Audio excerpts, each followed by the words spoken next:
चलिए आज की क्लास को शुरुआत करते हैं। और पिछला 3 क्लास हमने बिहार पुलिस के सक्सेसफुली कंप्लीट कर दिया है। यह हमारी चौथी क्लास होगी।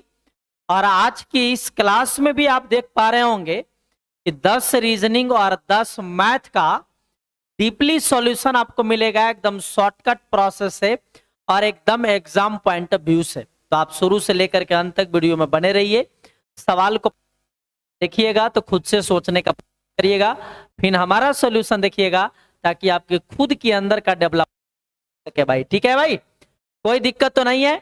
और जैसे जैसे आपकी एग्जाम नजदीक आ रही है, आपके दिल की धड़कन बढ़ते चली जा रही होगी, है ना, चिंता करने की बात नहीं है। मैथ और रीजनिंग की गारंटी मेरी, बाकी गारंटी दूसरे टीचर की आप दे दीजिए ताकि आप 100% हो। ठीक है भाई, आ जाओ। सवाल नंबर पहला को देखिएगा क्या कहता है। कहता है कि शैक्षणिक सत्र 2018-19 के लिए कविता उसके स्कूल में उपस्थिति 216 दिन थी। कहता है कि उसकी उपस्थिति की गणना करने पर देखा गया कि उपस्थिति 90% है। तो कुल कार्य दिवस की संख्या कितना होगा बताना है, ध्यान से समझिएगा। कहता है कि एक लड़की का किसी स्कूल में प्रेजेंटेशन 216 दिन का है। ये संख्या में, दिनों की संख्या में प्रेजेंट 216 दिन हुई है, लेकिन जब उसी संख्या को परसेंटेज में कैलकुलेट किया गया तो वो 90% आ रही है। यानी हम कह सकते हैं कि 216 जो मान है वो 90% का मान है बाबू। तो 90 से डिवाइड कर दिए तो 1% का मान हो गया। तो 1% का मान इतना आ गई तो सवाल कहता है टोटल कार्य दिवस कितना। तो टोटल कार्य दिवस संख्या 100% होगा तो 100 से गुना कर देंगे, 0 0 कैंसिल, 9 दूना 18, 9 चौके 36, 24 दहा 240, यानी ऑप्शन नंबर कौन, डी हो जाएगा। क्लियर है। यानी सवाल में कार्य दिवस की संख्या पूछा था तो टोटल कार्य दिवस जो होंगे वो हमेशा 100% का लाएंगे और 100% का मान 240 आ गया। अब ये सवाल जो है वो रीजनिंग का है। कहा गया है कि गाय का संबंध जिस तरीके से बछड़ा का है उसी तरीके से बकरी का संबंध क्या होगा। तो आपको पता होना चाहिए कि गाय के छोटे बच्चा को हम लोग बछड़ा कहते हैं, गाय के छोटे बच्चा को हम लोग बछड़ा कहते हैं। तो बकरी के छोटे बच्चे को हम लोग क्या कहते हैं, तो मेमना बोलते हैं, जो कि ऑप्शन नंबर कौन हो जाएगा, डी हो जाएगा। आ जाइए सवाल नंबर 3 पे। 3 और 4 एक ही जगह आपको दिखाई दे रहा होगा तो 3 नंबर को ध्यान से पढ़िएगा। कहा गया है कि x - 2y बराबर 3 है, xy बराबर 5 है, तो इस इक्वेशन का मान क्या होगा। भाई एक बात बताओ, इन दोनों इक्वेशन में इस इक्वेशन को देख करके आपके मन में कोई गंदा ख्याल आ रहा है?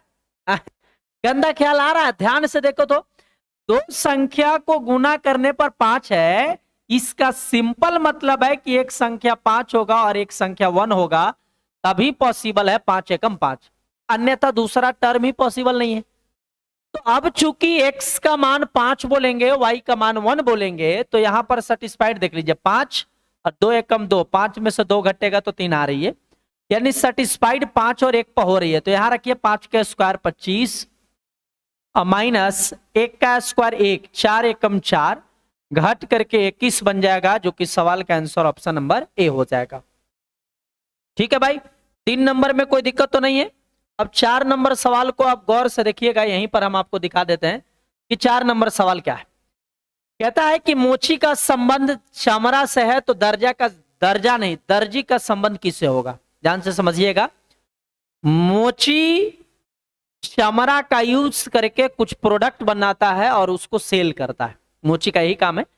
मोची चमड़ा का प्रयोग करके कुछ प्रोडक्ट बनाता है, उसी तरीके से दर्जी कपड़ा का प्रयोग करके कुछ प्रोडक्ट बनाता है, शर्ट पैंट बनियान जंगी कुछ भी बना सकता है। तो ऑप्शन नंबर डी कपड़ा हो जाएगा सवाल का आंसर। आ जाओ बाबू 5 नंबर में। कहा गया है कि वह बड़ी से बड़ी संख्या स्टार के स्थान पर ज्ञात करें जो इतनी संख्याएं 9 से विभाजित हो जाता है। अब ध्यान से समझिएगा, 3 की और 9 की डिविजिबिलिटी रूल सेम होता है। जिस संख्या के अंकों का योग 3 से कंप्लीट कट जाता है वो संख्या पूरा का पूरा 3 से कटता है। या जिस संख्या के अंकों का योग कंप्लीटली 9 से डिवाइड होता है वो संख्या 9 से कंप्लीटली डिविजिबल होता है।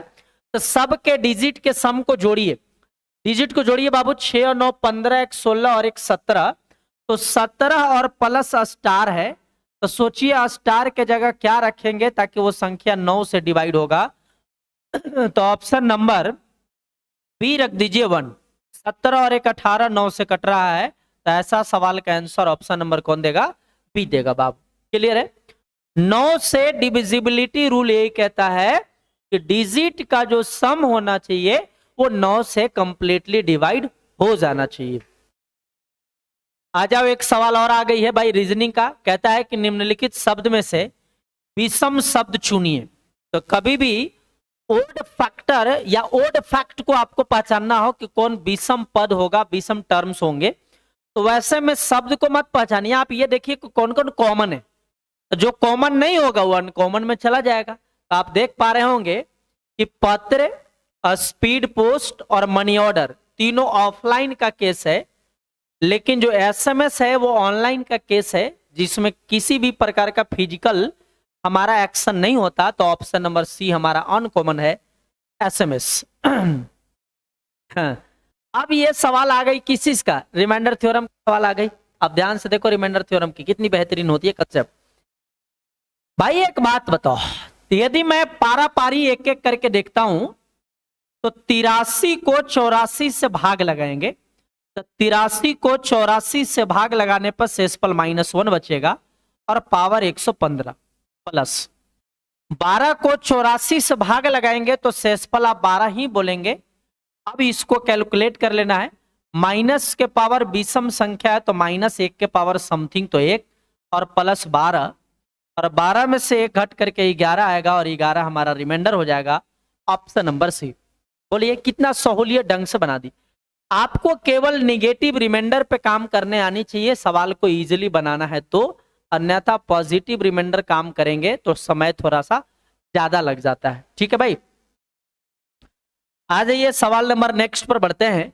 अच्छा, नेक्स्ट सवाल पर बढ़ने से पहले हम आपको एक बात बताते हैं, ध्यान से समझिएगा कि जो विद्यार्थी बिहार एसएससी का फॉर्म भरेंगे ना, उनके लिए न्यू बैच आ रही है 3 अक्टूबर से, है ना, 3 अक्टूबर से, जिसमें ऑनलाइन और प्लस में ऑफलाइन ये दोनों माध्यम से आपको क्लास चलेगी भाई। ऑफलाइन दोनों माध्यम से क्लास चलेगी। जो क्लासेस ऑफलाइन में होगी वही क्लासेस लाइव भी हो जाएगी ऑनलाइन में। तो वो 3 अक्टूबर से बैच आ रही है। ये 3 अक्टूबर से आपको याद रखनी है, मॉर्निंग में आ रही है सुबह 7 AM से 9 AM पे, जिसमें तीनों सब्जेक्ट, चारों सब्जेक्ट हम लोग कैलकुलेट कर रहे होंगे। मैथ भी खत्म कर रहे होंगे, रीजनिंग भी लगा रहे होंगे, जीके और जीएस भी लगा रहे होंगे, साथ में करंट अफेयर्स भी लगा रहे होंगे, और इसके साथ में मॉक टेस्ट भी हर वीक हम लोग दे रहे होंगे। ठीक है, तो 7 से 9 चलेगी क्लासेस सुबह में, और शाम में है आपका क्लासेस 6:30 PM to 8:30, 6:30 बजे से 8:30 बजे शाम में चलेगी। 2 बैचेज हम लोग ला रहे हैं, ऑनलाइन में भी और ऑफलाइन में भी। तो जिन जिन को ज्वाइन करना है बिहार एसएससी में, वो इस बैचेज को प्रेफर करके जरूर ज्वाइन कर लीजिए। ऑनलाइन के लिए career club application play store से डाउनलोड करके रजिस्टर्ड करके वहां पर बैच डाला हुआ है। चंद्रयान 3 बैच, चंद्रयान 3.0 होगा, उस बैच को परचेस कर लीजिएगा। उसी बैच में आपको क्लासेस चलेगी। और ऑफलाइन वाले तो ऑफलाइन में आएंगे और वहां से क्लासेस को कर रहे होंगे। क्लासेस करने का जो शेड्यूल्ड है वो मंडे टू फ्राइडे जो क्लास चलेगी वो चैप्टर वाइज करके चलेगी ये सारे सब्जेक्ट का। उसके बाद सैटरडे को मॉक टेस्ट होगी, और कुछ दिन क्लास मंडे टू फ्राइडे में चलने के बाद में एक दिन और हम लोग मॉक टेस्ट लगाएंगे सैटरडे के अलावा, यानी सप्ताह में 2 हम लोग मॉक टेस्ट को कर रहे होंगे। लेकिन कुछ दिन के बाद, पहले हम लोग सप्ताह में एक ही मॉक टेस्ट को लगाएंगे, कुछ दिन बाद 2-2 मॉक टेस्ट चालू करेंगे। मकसद यही है कि ज्यादा से ज्यादा हम इसमें रिजल्ट आपको दे पाए, जितनी बच्चों को हम एडमिशन ले पाए, एटलीस्ट उन सभी के सभी बच्चों का रिजल्ट हो जाए। ये हमारी 100% कोशिश होगी, ये हमारी गारंटी भी होगी। ठीक है, तो आप जिनको जिनको ज्वाइन करना है वो जरूर ज्वाइन कर ले। बाकी आइए, अभी हम लोग बिहार पुलिस में लगे हुए हैं। बिहार पुलिस भी खत्म हो ही जाएगी हमारी बड़ी जल्दी, है ना। 1 तारीख से एग्जाम आपकी स्टार्ट हो रही है। देखिए भाई, कहता है ब्लड रिलेशन की सवाल है। कहता है कि एक महिला की ओर इशारा करते हुए साइमन कहती है कि वह मेरे पिता के एकमात्र बहन की पुत्री है।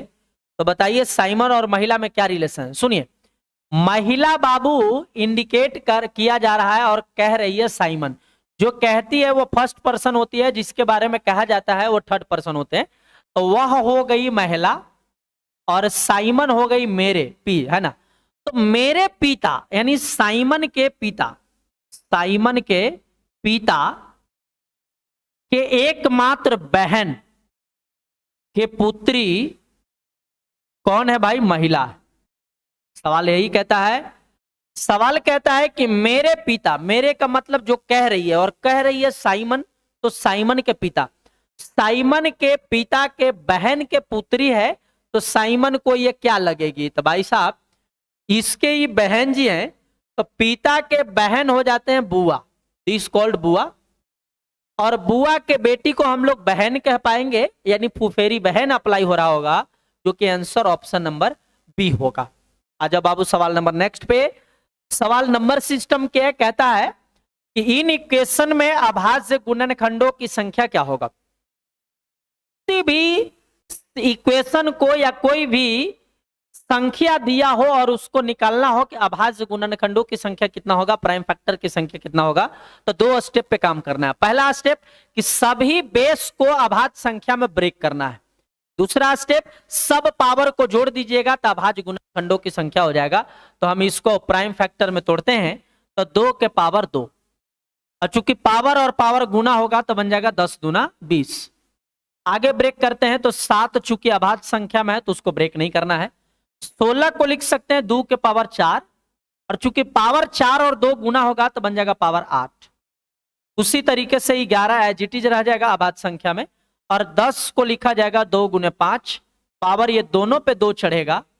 अब यहां से ध्यान से देख लीजिए, पहला स्टेप हमने कंप्लीट कर दिया, सभी के सभी बेस को हमने प्राइम फैक्टर में ब्रेक कर दिया। दूसरा स्टेप क्या है? सब पावर को जोड़कर आंसर हो रहा होगा, तो 20 से 3 23, 23 और 8 31, 1 32, 2 34, 2 36, यानी अभाज्य गुणनखंडों की संख्या कितना आएगा? 36 को आएगा। क्लियर है मेरे भाई? आज ये नेक्स्ट सवाल क्या कहता है? कहता है कि विगत परसों से एक दिन पहले का दिन शनिवार से 3 दिन बाद के आने वाला दिन हो। तो बताइए आज कौन सा दिन है? तो ये हो गई मेरे भाई आज, और विगत परसों तो आज के पहले वाला दिन कल, और कल के पहले वाला दिन परसों। कहता है विगत परसों के एक दिन पहले, तो एक दिन पहले यहां हो जाएगा। आज ये है, विगत परसों ये है, और उसके एक दिन पहले ये है। कहता है ये वाला जो दिन है वो शनिवार के 3 दिन आगे का दिन है। यही ना बोला है, शनिवार से 3 दिन आगे का दिन है। तो शनिवार यहां हो जाएंगे 3 दिन आगे, 1 2 3 यहां का दिन हो जाएगा। तो संडे, मंडे और ये ट्यूसडे यानी मंगलवार हो जाएगा। तो यहां वाला दिन मंगलवार है, मंगलवार। तो यहां का दिन यदि मंगलवार है तो आज कौन सा दिन है? तो मंगल के बाद बुध आता है, बृहस्पति आता है, शुक्र आता है, तो ऑप्शन नंबर कौन हो जाएगा? बी हो जाएगा। यहां पर कॉमन सेंस लगानी है, थोड़ा सा लॉजिकल पार्ट है, कोशिश करिए 2-3 बार पढ़िए सवाल को, 2-3 बार पढ़िएगा, तब सवाल का मतलब समझ में आएगा और उसको अप्लाई कर रहे होंगे आप। ठीक है भाई? सवाल नंबर 11 देखिएगा क्या कहता है। कहता है कि रेणु 50 किलोमीटर पर आवर की गति से ट्रेन ए में बैठी है। एक ट्रेन ए है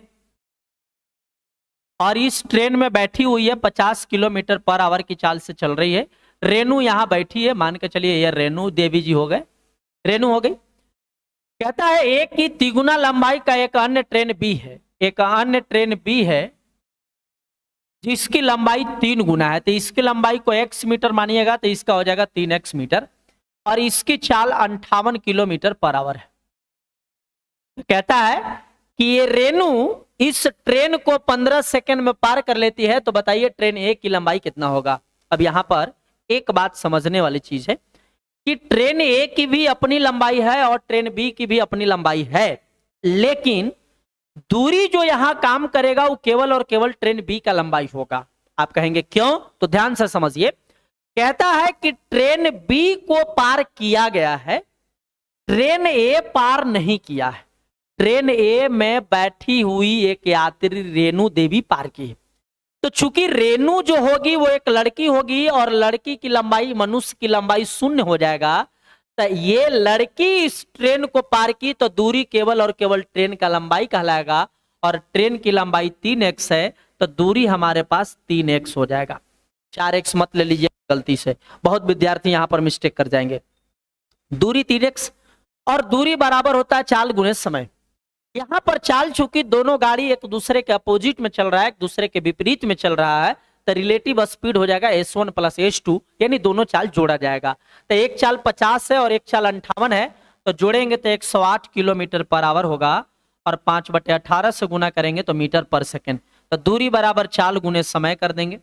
अब यहां से हम लोग कैलकुलेट कर रहे होंगे तो फाइनल आंसर के पास पहुंच रहे होंगे। 18 छके 108, 3 दूना 6, x बराबर 5 दूना 10 और 15 दहा 150, यानी कह सकते हैं कि x का मान 150 आया, यानी ट्रेन ए की लंबाई 150 और ट्रेन बी का लंबाई हो जाएगा 15 या 45 यानी 450 मीटर। सवाल पूछा है ट्रेन ए की लंबाई, तो ऑप्शन नंबर कौन सी हो जाएगा। आ जाओ भाई नेक्स्ट सवाल की तरफ बढ़ते हैं। क्या कहता है कि उत्तराभिमुख बच्चों की एक पंक्ति में रितेश बाईं छोर से 12वां है और सुधीर जो दाएं छोर से 22वां है, रितेश से दाईं ओर चौथा है। तो पंक्ति में कुल कितने बच्चे होंगे वो आपको पता होना चाहिए। ध्यान से समझिएगा। कहता है बच्चों की एक पंक्ति में रितेश बाएं छोर से रितेश 12वें स्थान पे है। 12वें स्थान पर रितेश बाबू है ना। कहता है सुधीर जो दाएं छोर से 22वां है, सुधीर दाएं छोर से 22वां स्थान पे है। जो का मतलब सुधीर जो रितेश से दाएं चौथा है। ध्यान से समझिएगा, सवाल को दोबारा से समझिए। रितेश बाएं से 12वीं है और सुधीर दाएं से 22वें है, लेकिन जो ये सुधीर जी हैं वो रितेश से दाएं चौथा है। तो रितेश से दाएं 1 और दूसरा और तीसरा और ये हो जाएगा चौथा, है ना। तो यहां पर चौथा आने के लिए 12वें स्थान पे है, तो 13वां 14वां 15वां और ये हो जाएगा 16वां, यानी इधर से इसकी काउंट करेंगे तो कैवां स्थान हो जाएगा, 16वां स्थान हो जाएगा, क्योंकि 12वां ये है। चौथा स्थान पर सुधीर है, इसके चौथा स्थान दाहिने साइड, तो 1 2 3 चौथा स्थान पर बैठा रहेगा, तो 12वां ही था। 13 14 15 16, तो इस जगह का बाएं से नंबर हो रहा है 16वां और दाएं से नंबर हो रहा है 22वां। तो एक जगह डायरेक्शन से आपको यदि स्थान पता है तो वैसी केस में जो टोटल होता है वो टोटल बराबर होता है a plus b minus 1, a plus b minus 1, यानी 22 प्लस 16 और माइनस 1 जोड़ेंगे तो 38 माइनस 1 37, जो कि सवाल का आंसर ऑप्शन नंबर सी हो जाएगा। क्लियर है। एक ही स्थान का दोनों जगह से नंबरिंग आपको पता हो जाए, बाएं से भी और दाएं से भी, तो वैसी केस में हम लोग जो टोटल निकालते हैं वो a प्लस बी माइनस 1 बराबर टोटल होता है। क्लियर है भाई। 13 नंबर आ जाओ। सवाल क्या कहता है कि किसी धन पे 4 वर्ष के लिए लगा SI मूलधन से 4400 रुपया कम है। ध्यान से सुनिएगा, SI जो है वो मूलधन से 4400 रुपया कम है, तो 4400 रुपया जो रियल में है वो क्या दिया है, अंतर दिया है। किसका, तो मूलधन और SI का अंतर दिया है ना भाई। यदि रेट 6.2/3 है, रेट 6.2/3 है, जिसका भिन्न में मान 1/15 होता है।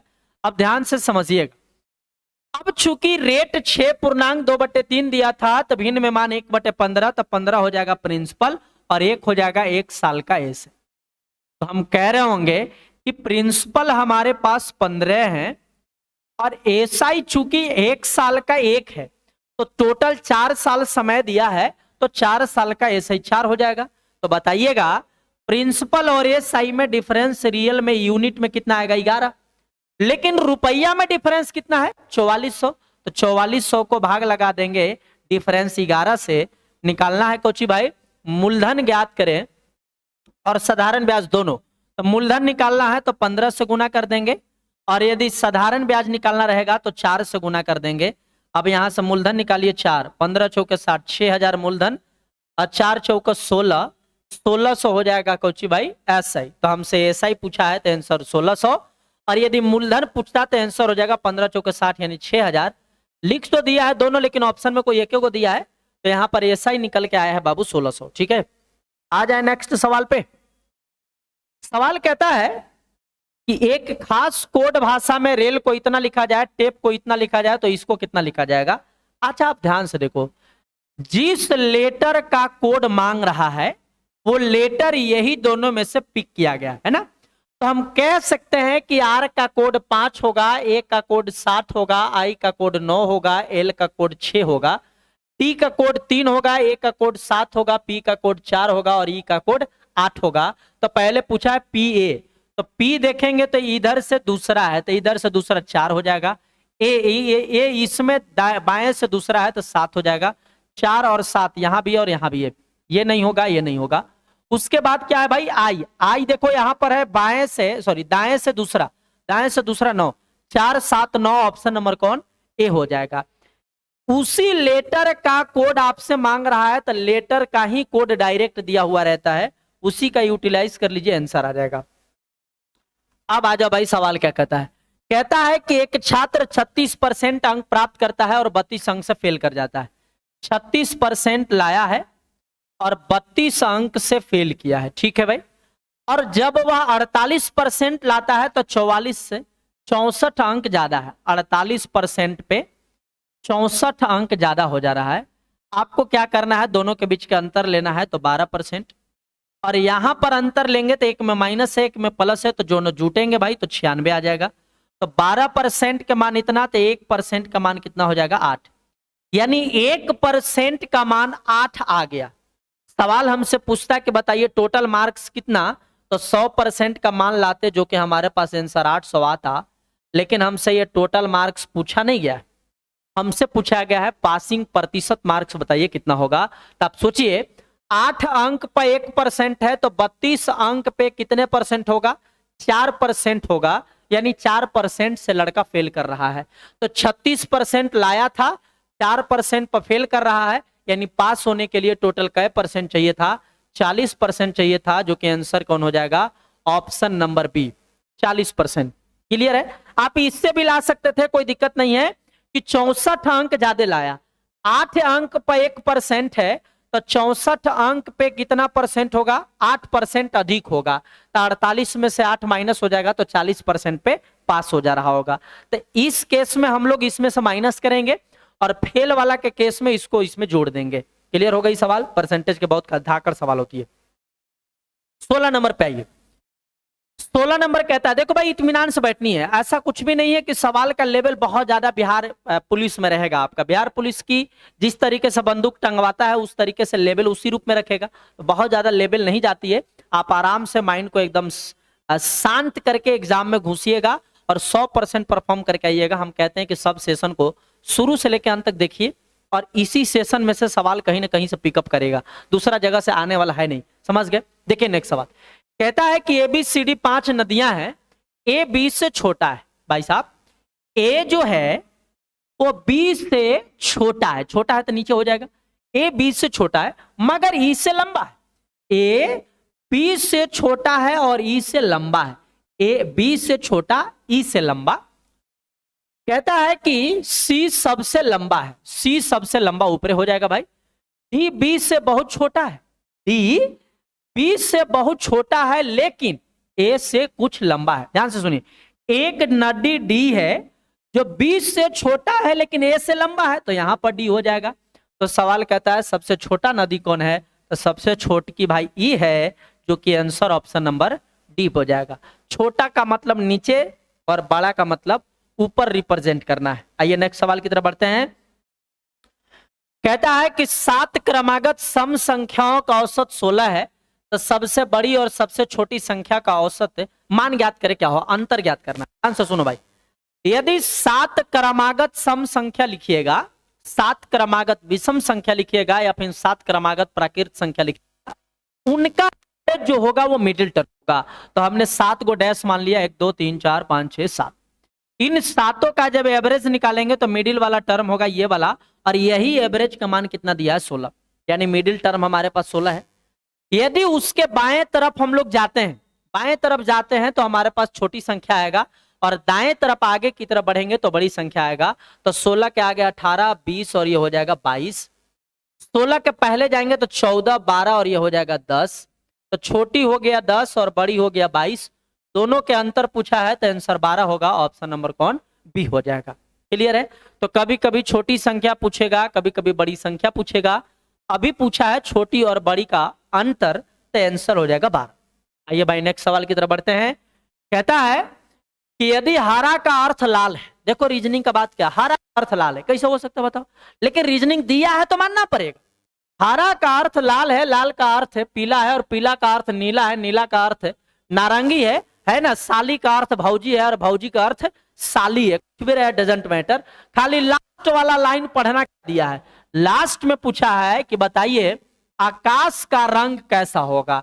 भैया आकाश के रंग तो नीला होता है, आकाश का रंग नीला है, लेकिन आकाश का रंग रियल में नीला है, लेकिन यहां नीला को आप कह क्या रहे हैं। आकाश का रंग नीला होता है, लेकिन नीला को आप क्या कह रहे हैं, तो नीला का अर्थ कौची कहता है, नारंगी है। तो नीला का अर्थ नारंगी, ऑप्शन नंबर कौन, ए हो जाएगा। समझ गए? नीला मत मार देना, नहीं सर आकाश के रंग तो नीला होता है। अरे भाई नीला होता है, लेकिन नीला को नीला आप कह नहीं न रहे हैं, नीला का अर्थ कह रहे हैं नारंगी, है ना। तो आंसर नारंगी हो जाएगा। आ जाओ, a plus b, b plus c, c plus a किसी काम को 20, 30 और 40 दिन में। ध्यान से समझिएगा, a प्लस बी किसी काम को 20 दिन में, b प्लस सी उसी काम को 30 दिन में, और c प्लस ए उस काम को करते हैं 40 दिन में। टोटल काम हो जाएगा एलसीएम 60, 20 तिया 60, 30 दूना 60, 120 हो जाएगा नहीं। तो 20 छक्का 120, 30 चौका 120 और 40 तिया 120 जोड़ते हैं मेरे भाई। तो 2 कॉमन ले लीजिए, तो इधर a प्लस बी प्लस सी बचेगा, और इधर 6 4 10 3 13। तो a प्लस बी प्लस सी का मान कितना आ जाएगा, 6.5, 2 से कट जाएगा 6.5। सवाल कहता है कि C अकेले करेगा तो कितना दिन लगेगा। तो C का क्षमता निकालिए। C का निकालने के लिए A और B को माइनस कर दीजिए। तो A और B आप देख रहे होंगे कितना है भाई, 6। यहाँ 6 माइनस जब करिएगा तो C का मान आ जाएगा 0.5। तो टोटल काम 120 में C के क्षमता 0.5 से भाग लगाइए, आंसर आ जाएगा। दशमलव हटा के ऊपर में 0, तो 5 दूना 10, तो 120 दूना 240 दिन। क्लियर? चूंकि ये टाइम एंड वर्क का बहुत फेमस टाइप होता है, इसलिए हमने थोड़ा फास्ट इसको खींचने का प्रयास किया। नेक्स्ट सवाल लास्ट हो जाएगी हमारे पास, 20 नंबर सवाल को गौर करिए। कहता है कि एक जन्मदिन पार्टी में 5 मित्र इस पंक्ति में, एक पंक्ति में बैठे हैं। एम बाईं ओर है ओ के, एम जो है एम ओ के बाईं ओर है, एम ओ के बाईं ओर है, और रुक जा, एम बाईं ओर है ओ के और दाईं ओर है पी के। एम जो है ओ के बाएं हैं और पी के दाएं हैं। फिर से बोल रहे हैं, एम ओ के बाएं हैं और पी के दाएं हैं। कहता है पी के एस बैठा है दाईं ओर टी के, एस बैठा है दाईं ओर टी के, तो दाईं ओर टी के हो जाएगा। एस बैठा है दाईं ओर टी के, किंतु बाईं ओर पी के। एस जो है टी के दाहिने है, लेकिन पी के बाएं हैं। तो पी चूंकि यहां है तो पी के बगल में एस होगा और एस के बगल में टी हो जाएगा। तो कहता है बीच में कौन बैठल है, तो बीच में मुंडा बैठल है पी, जो कि आंसर हो जाएगा ऑप्शन नंबर कौन, बी बाबू। क्लियर? तो हमने इस सेशन में 20 सवाल हमने खतरनाक ढंग से आपको कराया है, 10 मैथ और 10 रीजनिंग। ठीक है भाई, आपने वीडियो को लास्ट तक देखा, आपकी पेशेंस को दाग देना पड़ेगा। और हम कहते हैं कि यदि आप वीडियो को लास्ट तक देखते हैं तो हमारा और हमारा आशीर्वाद हमेशा आपके साथ रहेगा, और आपकी रिजल्ट इस बार पक्की होगी, ये हमारी गारंटी है। ठीक है, तब तक के लिए अपना अपना परिवार का ख्याल रखिए, खूब मेहनत करते रहिए, हमेशा हम आपके साथ होंगे किसी भी रूप में। धन्यवाद, थैंक यू।